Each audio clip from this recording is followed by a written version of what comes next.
வாய். Hi hello வணக்கம் and welcome all back to just Digi. இந்த video என்னன்னா எங்களுக்கு நடந்த ஒரு ஏமாற்றத்தை பற்றின ஒரு வீடியோ தான். ரீசெண்டாக உங்களுக்கு தெரியும், என் ஒய்ஃப் வந்து பிரைடல் மேக்கப் வந்து பண்ணிகிட்டு இருக்காங்க. ஆர்டர்ஸ் பிடிக்கிறதுக்காக என் தங்கச்சி வச்சு வீடியோ கூட போட்டிருந்தேன். நிறைய பேர் அதில் நல்லா இருக்குன்னு சொல்லியிருந்தீங்க. ஹேர் வந்து கொஞ்சம் இன்னும் பெட்டராக இருக்குன்னு சொல்லியிருந்தீங்க. அது ஒரு ஈஸியான விஷயம் தான். அவங்க குயிக் லேர்னர் டக்குன்னு லேர்ன் பண்ணிடுவாங்க, இன்னும் பெட்டராக ஈஸியாக பண்ணிடுவாங்க. இதுக்கு நடுவில் வந்து எங்களுக்கு நிறைய ஆர்டர்ஸ் வந்துச்சு, அப்படி தானே? இந்த மாதத்துக்கும் சரி, அடுத்த மாதம் பாதி வரைக்குமே, ஜூலை 11 வரைக்குமே ஆர்டர் வந்திருக்கு, அப்படி தானே வந்திருக்குது. இதுக்கு நடுவில் நான் ஒரு 5 நாள் டெல்லி போகிறேன், 5 நாள் ஊரில் இருக்க மாட்டேன். ஸோ சாலிடாக ஒரு 10 நாள் பார்த்தீங்கன்னா ஊரில் இருக்க மாட்டேன். அதாவது டெல்லி போகிறதுக்கு 5 நாள் முன்னாடியே நான் சென்னையில் இருப்பேன், அதுக்கப்புறம் 5 நாள் டெல்லியில் இருப்பேன். ஸோ 10 நாள் வந்து ஊர்லேயே இருக்க மாட்டேன். இந்த 10 நாள் வந்து என்னால் என் ஒய்ஃப்க்கு வந்து ஆர்டர் தான் வந்துச்சுன்னா எடுக்காத அப்படின்னு சொல்லிட்டேன். ஏன்னா பையனை பார்க்கணும், நான் பையனை பார்த்துக்கிட்டா தான் ஒய்ஃப் வந்து மேக்கப்புக்கு போக முடியும். இது ஒரு சின்ன சாக்ரிஃபைஸ் மாதிரி தான். பட் இதுக்கு நடுவில் பார்த்தீங்கன்னா ஒரு பல்க் ஆர்டர் வந்துச்சு. ஒரே நாளில் 2 ஆர்டர் வந்துச்சு, ஓகேவா? ஒன்று தூத்துக்குடியில், இன்னொன்று எங்கள் ஊரில். அதில் தூத்துக்குடியில் உள்ளது பார்த்தீங்கன்னா 3 பேருக்கு மேக்கப் போடணும். 3 பேருக்குமே ஹெச்டி லுக். அப்போ அது ஏதோ சொல்வி, ஹெச்டி லுக் தான், ஓகேவா? சாரி கட்டி விடணும், காலையில் மத்தியானம் நைட்டு 3 நேரத்துக்குமே கட்டி விடணும், அப்படிதானே? நைட்டுக்கும். ஸோ உங்களுக்கே கனெக்ட் பண்ணும்போது தெரியும், மேக்கப்லாம் பண்றவங்களுக்கு ஓரளவுக்கு காலைக்கும் 3 பேருக்கு பண்ணி விட்டு நைட்டுக்கும் 3 பேருக்கு பண்ணி விட்டா என்ன மாதிரி உங்க ஊர்லலாம் சார்ஜ் பண்ணுவாங்கன்னு உங்களுக்கு தெரியும். ஸோ அப்படிங்கும்போது ப்ளஸ் இன்னொன்று, அவங்க இப்போ ஃபீல்டுக்குள்ள வந்திருக்கும் போது எனக்கும் அவங்கள சப்போர்ட் பண்ணணும், ஓகேவா? நல்லா புஷ் பண்ணி சப்போர்ட் பண்ணணும். அதனால நானும் வந்து யோசிச்சேன், சரி ஓகே டெல்லி நம்ம 5 நாள் போயிடுவோம், நான் சென்னையில் 5 நாள் இருக்க வேண்டிய இந்த நடுவில் தான் அவங்களுக்கு கிடச்சிருக்கு அப்படின்னு சொல்லிட்டு நான் என்னோட கம்பெனி ஓனருக்கு ஃபோன் அடிச்சு இந்த மாதிரி இருக்கு, அதனால எனக்கு கொஞ்சம் டிலே ஆகும், நான் டைரெக்டாக டெல்லி கூட வந்துடுறேன், இல்லைன்னா நான் ஒரு நாள் சென்னை வந்துட்டு அதுக்கப்புறம் 5 நாள் டெல்லி போயிடுறேன், எனக்கு நடுவில் ஒரு 4 நாள் வந்து எனக்கு ஊரில் வேணும் அப்படின்னு கேட்கும்போது என்னோட ஓனர் வந்து உடனே ஓகே சொல்லிட்டாப்ல. அவர் யூஸ்வலாகவே சரி, நான் வந்து செல்லப்பிள்ளை மாதிரி, எனக்கு எதுனாலும் டக்கு டக்குன்னு ஓகே சொல்லிடுவாப்புல. ஏன்னா நம்ம வேலை அந்த மாதிரி தெளிவாக இருக்கும், ஓகேவா சார்? அவரும் ஓகே சொல்லிட்டாரு. ஆனால் என்ன இதில் ட்விஸ்ட்னா, என்னோட எல்லா செலவையுமே ஏத்துக்கிறது வந்து எங்க கம்பெனி கிடையாது. அதாவது நான் இப்ப என் ஓனருக்கு ஃபோன் அடிச்சு சொல்றேன்ல, அவரு கிடையாது. நாங்க டெல்லி போறோம்ல, அந்த கம்பெனி தான் எங்க எல்லா செலவையுமே ஏத்துக்கிறாங்க, ஓகேவா? ஸோ ஒரு பர்டிகுலர் நாள், ஃபார் எக்ஸாம்பிளுக்கு ஜூன் 6ஆம் தேதி வந்து எனக்கு டெல்லிக்கு ஃப்ளைட்டு, ஓகேவா? ரிட்டர்ன் வந்து மாறலாம், எப்படி வேணாலும் மாறலாம். பட் என் ஒய்ஃபுக்கு ஜூன் 7ஆம் தேதி ஆர்டர், அதுவும் 2 ஆர்டர் வந்திருக்குது. இப்போ எனக்கு ஒர்க்கு வந்து ஆக்சுவலா டெல்லியில ஜூன் 9ஆம் தேதி தான். அப்போ நான் யோசிக்கிறேன், இவங்களுக்கு 7ஆம் தேதி அந்த ஆர்டர் கிடைச்சிருச்சு, இல்லை நல்லபடியாக முடிஞ்சு அப்படின்னா கையில் ஒரு டீசெண்டான அமௌண்ட் வரும். எனக்கும் நாங்கள் போயிட்டு வரும்போது என் கையில் ஒரு டீசெண்டான அமௌண்ட் வரும். இதுல இருந்து ஒரு 10-15 ரூபா நம்ம செலவு பண்ணுறதா வச்சுக்கலாம், இல்லை நஷ்டமானதாக நினச்சிக்கலாம். ஏன்னா அதுக்கப்புறம் அங்கே போயிட்டு 3 ஸ்டாரோ 5 ஸ்டார் ஹோட்டலோ புக் பண்ணி தருவாங்க. அது ரிட்டர்ன் ஃப்ளைட்டு, அங்கே இருக்கிற மற்ற செலவுகள், சாப்பாடு, டிராவல் எக்ஸ்பென்சஸ், டெல்லிக்குள்ள எல்லாத்தையுமே பார்த்தீங்கன்னா நான் இங்கேருந்து போகிறேன்ல ஒரு கம்பெனிக்கு, அவங்க வந்து பார்த்துப்பாங்க. இங்கிருந்து போற ஃப்ளைட் டிக்கெட்டுமே அவங்க தான் பார்த்துப்பாங்க, நான் டேட் சேஞ்ச் பண்ண முடியாது, ஓகேவா? ஸோ 6ஆம் தேதி நான் போகணும். நான் என் ஒய்ஃப்க்கு 7ஆம் தேதி இருக்குது. ஸோ 7ஆம் தேதி மார்னிங் பண்ணணும்னா 6ஆம் தேதி நைட்டே போயிட்டு கொஞ்சம் அவங்களுக்கு இந்த ஹேர் ஸ்ட்ரைட்னிங் அந்த விஷயங்கள்லாம் பண்ணிட்டு அதுக்கப்புறம் திருப்பி நைட்டு போயிட்டு எல்லாம் பண்ண ஆரம்பிக்கணும், கரெக்டா? மார்னிங்க்குன்னா ஸோ ஒரு பெரிய ப்ராசஸ். சரி ஓகே, நம்ம ஒய்ஃபை சப்போர்ட் பண்ணுவோம், சரி ஒரு 10-15 ரூபாய் போனாலும் பரவாயில்ல, அவங்களுக்கும் அதில் ஒரு எக்ஸ்பீரியன்ஸ் கிடைக்கும், ஒரு காசு கிடைக்கும், எனக்கும் டெல்லி போயிடுவேன்ல. ஸோ சென்னையோட ஷெடியூல் தான் மாறுது அப்படின்னு சொல்லிட்டு நான் வந்து நம்ம சரி ஓகே போகிறது நம்ம சொந்த செலவில் போயிடுவோம் அப்படின்னு சொல்லிட்டு நான் ஷெடியூல் வந்து டிலே பண்ணிட்டேன். என்னோட ஷெடியூல் 6ஆம் தேதி நான் போக வேண்டியதை நான் எக்ஸாம்பிள்னு சொன்னேன். ஆக்சுவல் ஃபேக்டே இதுதான். நான் ஏன் எல்லாம் எக்ஸாம்பிள் சொல்கிறேன்னா, யார் இதை பண்ணாங்கன்றதை நான் ரிவீல் பண்ண விரும்பலை. சரி ஓகே, அவங்க என்ன சூழ்நிலையில் இருந்தாங்களோ எங்களை ஏமாத்திட்டாங்க அப்படின்னு நினச்சிக்க வேண்டியதான், ஓகேவா? இப்போ வந்து அவங்க பேசின கதையை சொல்லு. அவங்க என்ன பேசுனாங்க? நீங்க வீடியோ போட்ட உடனே அப்படி மெசேஜ் பண்ணாங்க. இந்த வீடியோக்கு இல்ல, முன்னாடியே மெசேஜ் பண்ணிட்டாங்க, அப்படிதானே? இந்த வீடியோ என் தங்கச்சி வச்சு மேக்கப் பண்ண வீடியோக்கு இல்ல, அதுக்கு முன்னாடியே பண்ணிட்டாங்க, மெசேஜ் பண்ணிட்டாங்க. அது என்ன சொல்லியிருந்தாங்க அப்படின்னா, இந்த மாதிரி நீங்க மேக்கப் பண்ணுவீங்களா அப்படின்னு சொல்லி கேட்ட உடனே, ஆமா அப்போ அமௌண்ட் எவ்வளோ அப்படின்னு கேட்டாங்க. இப்போ இந்த மாதிரி இந்தந்த லுக்குக்கு இவ்வளோ வரும் அப்படின்னோடனே, ஏற்கனவே மேக்கப் பண்ண ஃபோட்டோ வச்சுருக்கீங்களான்னு கேட்டாங்க. அதே அமுச்சு விட்டேன். நல்லா இருக்கு, எங்களுக்கு இந்த மாதிரி லுக் தான் வேணும், இப்போ எங்களுக்கு மார்னிங்கும் பண்ணணும் ஈவினிங்கும் பண்ணணும் அப்படின்னு. நான் பொண்ணுக்கு மட்டும் அப்படின்னு நினச்சேன். அப்போ அவங்க சொன்னாங்க, இல்லை பொண்ணுக்கு அப்புறம் எக்ஸ்ட்ரா ஒரு 2 பேர், எனக்கும் இன்னொருத்தவங்களுக்கும் பண்ணணும், 3 பேருக்கும் மொத்தம் பண்ணணும் அப்படின்னு சொன்னாங்க. எங்கள் வீட்டு கடைக்குட்டி கல்யாணம், அதனால ஜாம் ஜாம்னு பண்ணிடணும், அதனால செலவே நாங்கள் பார்க்க மாட்டோம், நீங்க வந்து எவ்வளவு ரேட்டு சொன்னாலும் எங்களுக்கு வந்து பரவாயில்ல, உங்களை வீட்டுல இருந்து கூட்டிட்டு போயிட்டு ரிட்டர்ன் கூட்டிட்டு வந்து விடுறது வரைக்கும் எங்களோட பொறுப்பு தான். நாங்களே கார் அனுப்பிடுறோம், நீங்க அதெல்லாம் எதுவுமே நீங்க வந்து யோசிக்க வேண்டாம் அப்படின்னு சொன்னாங்க. சரி அப்போ பண்ணிடலாம் அப்படின்னோடனே ஹேர் ஸ்டைல்ல இருந்து எல்லாமே இது அப்படி பண்ணும். அப்புறம் பொண்ணுக்கு வந்து 6 saree மாற்ற வேண்டி இருக்கும். எங்களோட இதுல வந்து 6 லுக்கு வந்து நாங்க வந்து கொடுப்போம் அப்படின்னோடனே சரி அப்போ என்னென்னு சொல்லி கேட்கணும்னா ஓரளவு சொன்னாங்க. ஆனால் எனக்கு வந்து அவங்களோட சடங்கு அது வந்து என்னன்னு தெரியல. இப்போ அவங்க சொன்னாங்க சரி அப்போ எங்களுக்கு நீங்கள் வந்து டெமோ மாதிரி போட்டு காட்டலாமா அப்படின்னு கேட்டாங்க. சரி இவ்வளோ இதுக்கு ஆர்டர் தராங்க நமக்கு, அப்போ நம்ம போட்டு கட்டுறதுல என்ன இருக்கு அப்படின்னு சொல்லிட்டு நானும் சரி அப்போ நான் வந்து வரமாட்டேன் ஆனால் நீங்கள் தான் வீட்டுக்கு வரணும் அப்படின்னு சொல்லி சொன்னேன். சரி நாங்கள் வந்துடுறோம் அப்படின்னோடனே எப்போ வரலான்னு கேட்டாங்க. அப்போ அன்னைக்கு காலையில் வந்து நம்ம எங்கேயோ வெளியே போக வேண்டி இருந்தது. ஈவினிங் போல வாங்க, ஏன்னா தம்பிக்கு சாப்பாடுலாம் கொடுத்துட்டு இப்போ ஈவினிங் வாங்க அப்படின்னு சொல்லியிருந்தேன். சரி அப்போ 4 மணிக்கு நாங்கள் வரோம் அப்படின்னா. இதுல ட்விஸ்ட் என்னன்னா எங்களுக்கு எம்ஜிஆர் ரொம்ப பிடிக்கும், அவனோட ட்ரெஸ் சைஸ் என்ன, அவனுக்காக ட்ரெஸ் வாங்கிட்டு வரோம், அவன் என்ன சாப்பிடுவான் அப்படின்லாம் கேட்டாங்க. இல்ல வேண்டாம் நீங்க வர்றதே போதும், நீங்க இவ்வளவு ரிஸ்க் எடுத்து அங்க இருந்து நீங்க வாரீங்களா, அப்ப நீங்க எதுல வரீங்கன்னு கூட கேட்டேன். நான் கார்ல இருந்து வரேன் அப்படின்னு சொன்னாங்க.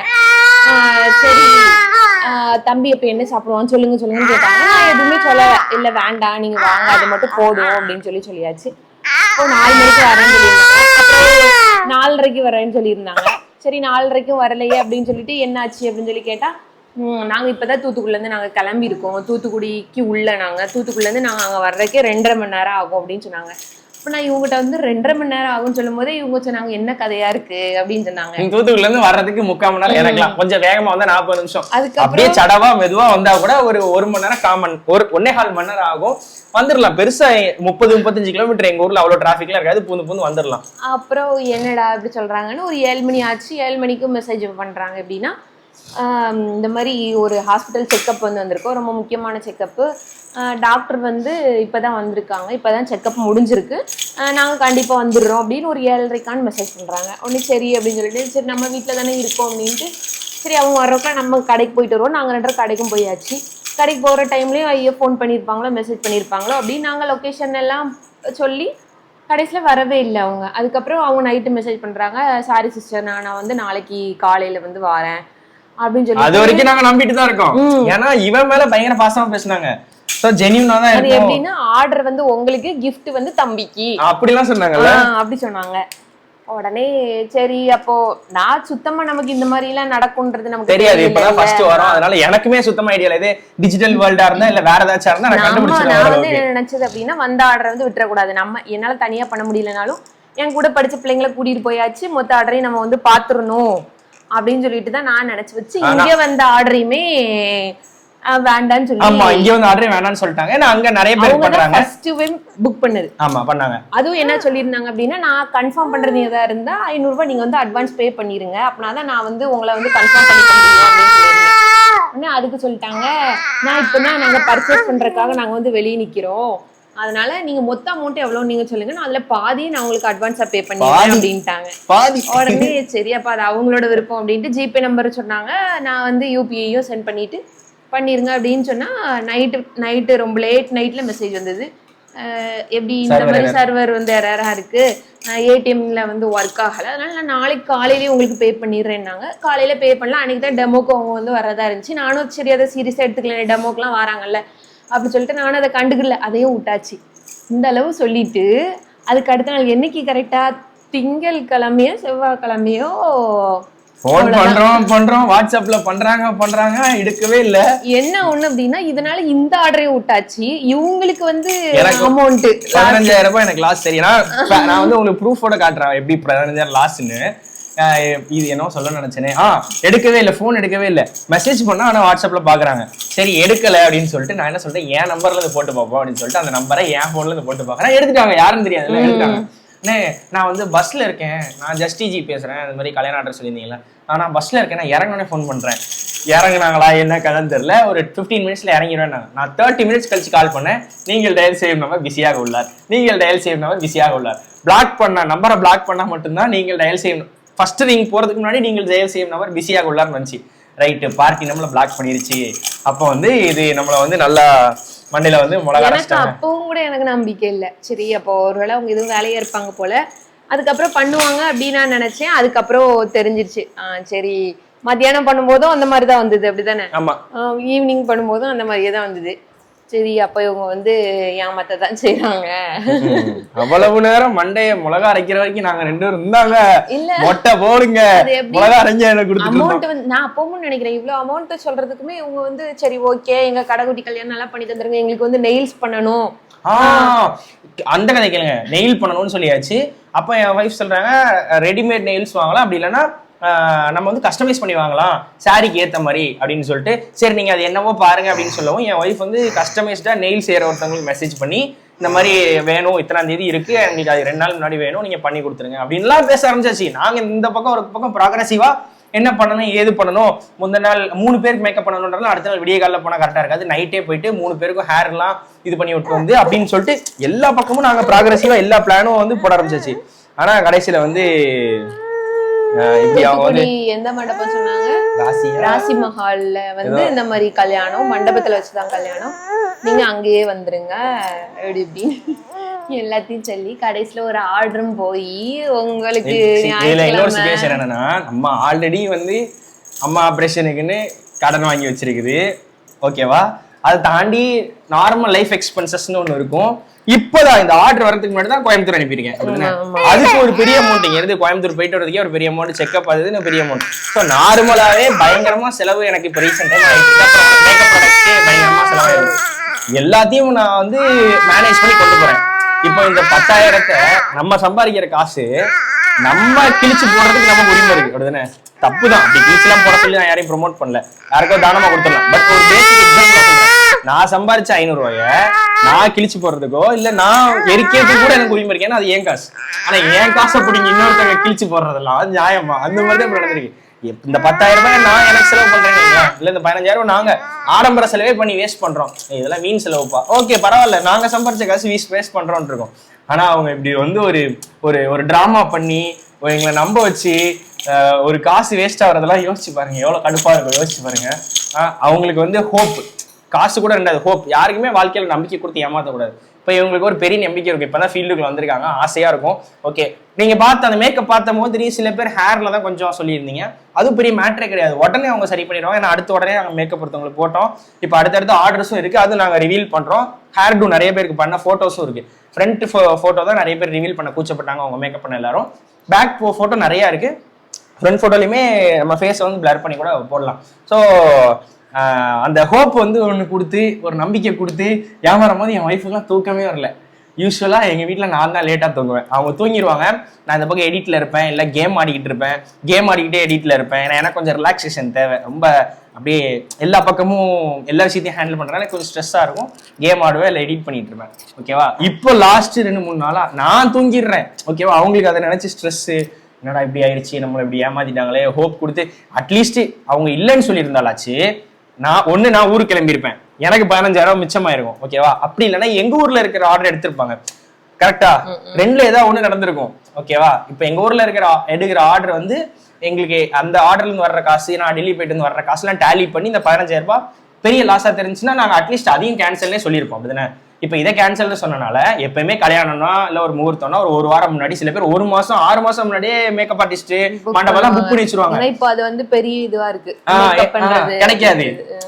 அப்படிங்கும்போது அவங்களும் என்ன பண்ணுவாங்க, லாஸ்ட் டைம்ல போயிட்டு இந்த மாதிரி நீங்க கேட்டீங்களே நாங்களே பண்ணிட்டோம்னு நம்ம கேட்க முடியாது, அது நல்லா இருக்காது. அதனால அவங்க வேற யாராச்சும் புக் பண்ணிடுவாங்க. இப்படி ஆகவும் ரொம்ப மனசு கஷ்டமாகி போச்சு.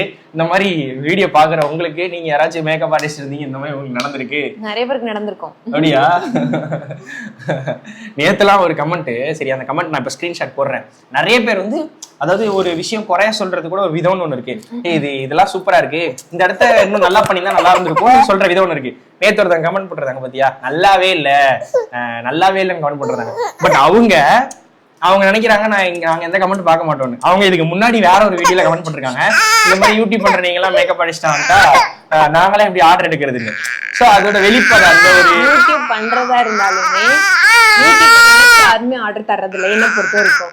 எல்லாருமே ஒர்க்கா தான் பண்றாங்க. நீங்க வந்து வீடியோ போடுறீங்கன்னா அதுல இருந்து ஒரு 10 வருமானு கேட்டா இல்ல, ஆமா ஆமா ஆமா 10 கூட வர்றதில்ல. ஏதாச்சும் ஒரு சில பேர் தான் ரேரா வந்து கேக்குறவங்க கேக்குறாங்க. மத்தபடி எல்லாருமே ஒர்க்கை தான் பாக்குறாங்க. இல்ல அது என்கொயரி வராததுக்கான காரணம் என்னன்னா, இப்போ ஜூன் ஜூலைல நடக்குதுன்னா அவங்க 2 மாசம் 1 மாசம் புக் பண்ணாம இருக்கவங்க இன்ஸ்டன்டா கேட்பாங்க. நம்ம ரெகுலரா பண்ண நமக்கு அது எஸ்டாப்ளிஷ் ஆக ஆரம்பிச்சோம். நடந்து போகும்போது அப்படியே ஒருத்தர் ரெஃபர் பண்ணுவாங்க. யூடியூப்ல இருந்து நிறைய பேர் கேட்பாங்க. ஸ்டார்ட் பண்ணும்போது மோஸ்டாவே அந்த மாதிரி ஆர்டர்ஸ் வராது. பட் இருந்தாலுமே கேட்கறவங்க இருக்கதான் செய்றாங்க. என்ன ஆமா, ஆனா என்ன பொறுத்த வரைக்கும் பாக்குறது வந்து ஒர்க்கை தான் பாக்குறாங்க. ஒர்க் எப்படி பண்றாங்க, லுக் எப்படி இருக்கு அப்படின்றதான் பாக்க. ஆனா அது வந்து அவங்களுக்கு வந்து புரிய மாட்டேங்குது. இந்த மாதிரி சொல்றவங்க வந்து எப்படின்னா ஒழுங்கா கொஞ்சம் பண்ணாம அந்த மாதிரி அவங்களோட இதுல பயந்து. நான் வந்து இப்ப 100 கமெண்ட் நீ ஹேர் ஒழுங்கா பண்ணலன்னு வந்திருக்குன்னு வையேன், அதுல 99 கமெண்ட் நம்மள ஹர்ட் பண்ணாத மாதிரி சாஃப்டா தான் வந்திருக்கு. ஓகேவா? நம்ம வந்து அந்த கமெண்ட் பார்த்து ஓகே நம்ம இதை சரி பண்ணிக்கணும்னு அந்த ஒரே ஒருத்தவங்களோட கமெண்ட் மட்டும் தான் அப்படி வந்திருக்கு. அவங்க வந்து மேக்கப் ஆர்டிஸ்ட். அது வந்து என்ன பொறுத்தளவுல அவங்க பாசிட்டிவா நாங்க வளரணும்னு நினைச்சு சொன்ன மாதிரி தெரியல. அவங்க வந்து பொறாமையில சொன்ன மாதிரி எனக்கு பிடிச்சு. ஸோ அந்த மாதிரி யாரோ ஒருத்தவங்க எனக்கு ஒரு கால் பண்ணி ஏமாத்திட்டாங்களோ எனக்கு ஒரு ஃபீல் தெரியல. இவங்க டைமை வேஸ்ட் பண்ணிடுவோம் அப்படின்னு சொல்லிட்டு நினைச்சிட்டாங்கன்னு தெரியல.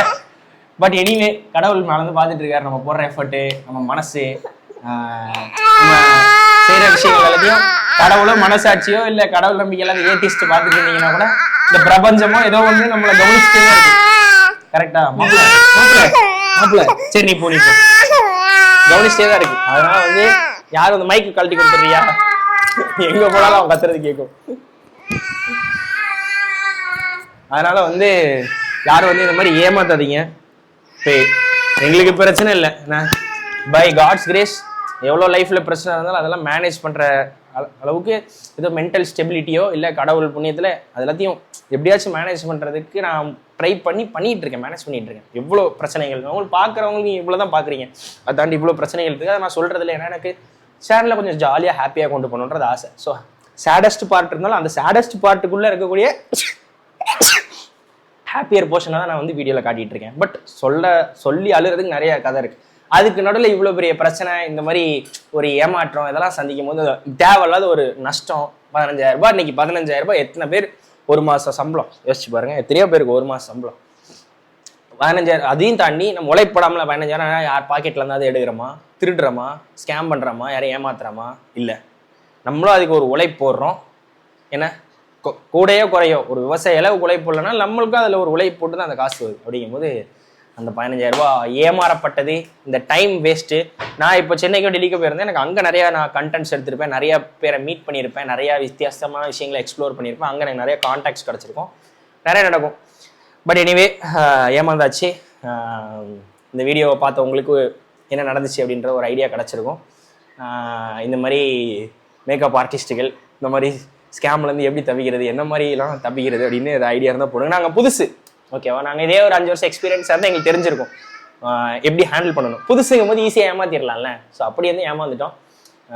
இப்போ நிறைய பேருக்கு ஐடியா வரும், நீங்கள் இதை பண்ணியிருக்கலாம், அதை பண்ணியிருக்கலாம், இப்படி பண்ணியிருந்துருக்கலாமே, அப்படி பண்ணியிருக்கலாமேன்னு ஐடியாஸ்லாம் வரும். அந்த டைம் எங்களுக்கு வரல, ஏன்னா நாங்கள் புதுசு ஃபீல்டுக்கு, we are new to this field. அதனால எங்களுக்கு அந்த மாதிரி நீங்கள் சொல்ல இப்போ கமெண்ட் செக்ஷனில் நிறைய பேர் ஐடியா சொல்லிட்டு இருப்பீங்க, இது இப்படி பண்ணியிருந்துருக்கலாமே, அப்படி பண்ணியிருக்கலாமே, அந்த மாதிரி கேட்டிருக்கலாமே. ஸோ அந்த ஐடியாஸ்லாம் எங்களுக்கு வராமல் இருந்திருக்கலாம், நாங்கள் நியூ அப்படின்றனால. ஓகே ரைட்டு, இவ்வளோ நேரம் பார்த்துட்டு இருக்கீங்க அப்படின்னா லைக் பண்ணிக்கோங்க. நாங்களும் வந்து சொல்ல வேண்டியதெல்லாம் சொல்லிட்டோம். அடுத்த வீடியோவில் சந்திப்போம். டாடா பாய் சு. உங்களை வந்து விடைபெறுவது உங்கள் ஜஸ்டிஜி கப்பல். பாய். லைக் பண்ணிக்கோங்க மறக்காம.